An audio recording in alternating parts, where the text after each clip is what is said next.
Welcome friends. இப்போ ஸ்க்ரீனில் பார்த்தோம்னா இன்ஸ்டாவில் ட்ரெண்டிங்காக போயிட்டு இருக்க ஒரு சிடி எஃபெக்ட் ஒன் பிக்கை வச்சு இப்படி வீடியோ மேக் பண்ணுறதை பற்றி பார்ப்போம். வீடியோஸ் வந்து ஸ்கிப் பண்ணாமல் பாருங்கள். சேனலுக்கு ஃபஸ்ட் டைம் வந்திருக்கீங்கன்னா சேனலை சப்ஸ்கிரைப் பண்ணிவிட்டு வீடியோக்கும் ஒரு லைக் பண்ணிவிட்டு பாருங்கள். இப்போ வீடியோக்குள்ளே போகலாம். கைன் மாஸ்டர் ஓப்பன் பண்ணிவிட்டு கிரியேட் நியூ ஆப்ஷனை செலக்ட் பண்ணுங்கள். 9:16 ரேஷியோ செலக்ட் பண்ணி கிரியேட் ஆப்ஷனை கிளிக் பண்ணிக்கோங்க. ஃபஸ்ட்டு நீங்கள் எந்த ஃபோட்டோ வச்சு எடிட் பண்ணலான்னு இருக்கீங்களோ எனி ஒன் ஃபோட்டோவை ஃபஸ்ட்டு செலக்ட் பண்ணிக்கோங்க. ஃபோட்டோவை செலக்ட் பண்ணிட்டு அந்த ஃபோட்டோவோட டைம் டியூரேஷனும் நீங்கள் எத்தனை செகண்ட் வீடியோ மேக் பண்ண போகிறீங்களோ அத்தனை செகண்டுக்கு ட்ராக் பண்ணிவிட்டு இப்போ வீடியோட ஃபஸ்ட்டுக்கு வந்துடுங்க. அந்த ஃபோட்டோவுக்கு அட்ஜஸ்ட்மெண்ட்டில் போய்ட்டு ஸ்டேச்சுரேஷன், கான்ட்ராஸ்ட் இதெல்லாம் எந்த அளவுக்கு தேவையோ அதெல்லாம் கரெக்டாக இன்க்ரீஸ் பண்ணிக்கோங்க. அது அந்த ஃபோட்டோவை எகைன் செலக்ட் பண்ணிட்டு கிளிப் கிராபிக்ஸை கிளிக் பண்ணிக்கோங்க. ஸோ இப்போ நம்ம ஆட் பண்ண போகிற எஃபெக்டோட நேம் பார்த்திங்க அப்படின்னா மியூசிக் ஆல்பம் அப்படின்ற எஃபெக்ட் தான். ஸோ இதில் தான் வந்துட்டு நமக்கு அந்த எஃபெக்ட் இருக்குது. ஸோ அந்த மியூசிக் ஆல்பம் எஃபெக்டை டவுன்லோட் பண்ண தெரியல அப்படின்னா ரைட் சைடு மேலே பாக்ஸ் ஐகான் இருக்கும், அதை கிளிக் பண்ணிவிட்டு மொபைல் டேட்டா ஆன் பண்ணிவிட்டு அங்கேயே சர்ச் பார் இருக்கும், அதில் மியூசிக் ஆல்பம்னு சர்ச் பண்ணிங்கன்னா இந்த எஃபெக்ட் வரும், நீங்கள் டவுன்லோட் பண்ணிக்கலாம். ஸோ டவுன்லோட் பண்ணிட்டு இப்போ நான் சொல்கிற எஃபெக்டை கரெக்டாக வந்து ஆட் பண்ணிக்கோங்க. ஸோ அதில் 6th எஃபெக்டை வந்து ஆட் பண்ணிக்கோங்க. அப்போ தான் அந்த சிடி எஃபெக்ட் வந்து நமக்கு பார்க்குறதுக்கு கரெக்டாக இருக்கும். ஸோ அதனால் 6th எஃபெக்ட் அதில் ஆட் பண்ணிவிடுங்க. அதை ஆட் பண்ணிவிட்டு இப்போ ரைட் சைடே பார்த்திங்க அப்படின்னா ஃபஸ்ட்டு உங்களுக்கு டைட்டில் டெக்ஸ்ட்னு ஒரு ஆப்ஷன் இருக்கும். ஸோ அதை செலக்ட் பண்ணிக்கோங்க. ஸோ அதை செலக்ட் பண்ணிவிட்டு இதில் என்ன நீங்கள் டைப் பண்ணலான்னு இருக்கீங்க, இதில் வந்து எக்ஸாம்பிளுக்கு ஒரு டாட் மட்டும் வச்சுட்டு டிக் ஐகானை கொடுத்துக்கோங்க.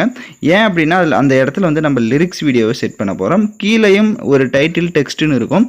இந்த இடத்துல உங்களோட நேமை வந்து டைப் பண்ணிக்கலாம். அப்படி இல்லைன்னா அந்த சாங்குடைய ஸ்டார்டிங் என்ன ஸ்டார்டிங்கோ அந்த லைன்ஸை கூட டைப் பண்ணிவிட்டு பக்கம் இங்கே போல்டான ஃபாண்ட்ஸ் இருக்கும். ஸோ இதில் என்ன ஃபாண்ட்ஸ் வேணுமோ நீங்கள் அந்த ஃபாண்ட்டை கூட செலக்ட் பண்ணிக்கோங்க. செலக்ட் பண்ணிவிட்டு ஓகே ஆப்ஷனை கொடுத்துக்கோங்க. இப்போ நான் வந்துட்டு அந்த மேலே டாட் வச்ச இடத்துல வந்துட்டு ஒரு லிரிக்ஸ் வீடியோவை ஆட் பண்ணிக்கிறேன். வீடியோட ஃபஸ்ட்டுக்கு வந்துட்டு லேயர் ஐக்கானை கிளிக் பண்ணுங்கள். ஸோ உங்களுக்கு என்ன சாங் வந்து லிரிக்ஸ் பிடிச்சிருக்கோ அந்த சாங்ஸை வந்து நீங்கள் செலக்ட் பண்ணிக்கோங்க. உங்களுக்கு பிடிச்ச சாங்ஸோட லிரிக்ஸ் வீடியோ செலக்ட் பண்ணிட்டு அட்ஜஸ்ட்மெண்ட்டில் போயிட்டு கான்ட்ராஸ்ட்டை ஃபுல்லாக 100ல் கொடுத்துக்கோங்க. எகைன் அப்படியே பேக்கில் வந்துடுங்க. கீழே பிளெண்டிங் ஆப்ஷனில் ஸ்க்ரீன் ஆப்ஷனை கொடுத்துக்கோங்க. இப்போ அப்படியே லைட்டாக மூவ் பண்ணிங்க அப்படின்னா உங்களுக்கு அந்த லிரிக்ஸ் வந்து ஷோ ஆகும். இப்போ அந்த லிரிக்ஸ் வீடியோவை கரெக்டாக அது மேலே வந்து செட் பண்ணுங்கள். இப்போ நான் எப்படி செட் பண்ணியிருக்கிறனோ கரெக்டாக அதுக்கு மேலே வந்து நீங்கள் செட் பண்ணிட்டீங்க அப்படின்னா உங்களுக்கு கரெக்டாக வந்து ஷோ ஆகும். இப்போ நீங்கள் லைட்டாக நீங்கள் ப்ளே பண்ணி பார்த்தீங்க அப்படின்னா உங்களுக்கு வீடியோ வந்து சூப்பராக அந்த இடத்துல ஷோ ஆகும். இப்போ பார்த்தீங்கன்னா தெரிஞ்சிருக்கும். எகைன் வீடியோவோட ஃபஸ்ட்டுக்கு வந்துடுங்க. ஸோ அவ்வளோதான், நம்ம ரொம்ப சிம்பிளாக வீடியோஸ் வந்து மேக் பண்ணியாச்சு. நான் சொன்ன ஸ்டெப் பை நீங்கள் கரெக்டாக ஃபாலோ பண்ணிட்டீங்க அப்படின்னா உங்களுக்கு கரெக்டாக இருக்கும். ஓகே ஃப்ரெண்ட்ஸ், இந்த வீடியோவை நீங்கள் ப்ளே பண்ணி பாருங்கள். நெக்ஸ்ட்டு உங்களுக்கு பிடிச்ச சாங்ஸ் ஆட் பண்ணிவிட்டு உங்களோட ஃபோட்டோ வந்து கரெக்டாக ஃபேஸ் வந்து அதுக்குள்ளே ஸ்க்ரீனுக்குள்ளே கவர் ஆகலை அப்படின்னா அந்த ஃபோட்டோ செலக்ட் பண்ணிட்டு right side pan and zoom option இருக்கும், ஈக்குவல் சிம்பிள் கொடுத்துட்டு அந்த ஃபோட்டோ இந்த மாதிரி டவுன் பண்ணிக்கோங்க. கொஞ்சம் டவுன் பண்ணிட்டு மூவ் பண்ணி பார்த்தீங்க அப்படின்னா உங்களுக்கு கரெக்டாக வந்து அந்த ஃபோட்டோஸ் வந்து இப்போ ஷோ ஆகும்.